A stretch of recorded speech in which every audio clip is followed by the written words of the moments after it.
mali pitomci poglavnikovog dječačkog zavoda privikavaju se na svježem zraku na koristan rad.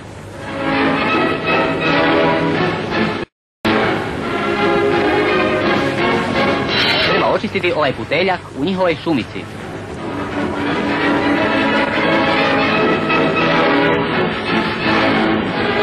Cijepanje je također po zdravlje korisna tjelovježba.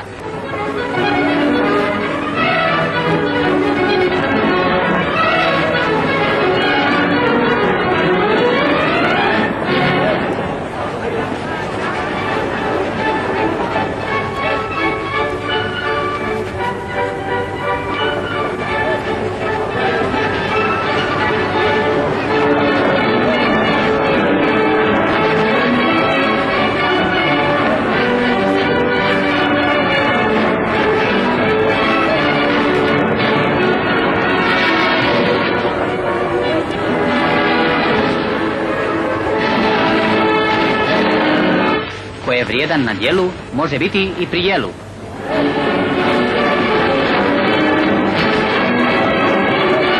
Na koncu još malo zabave uz vatru.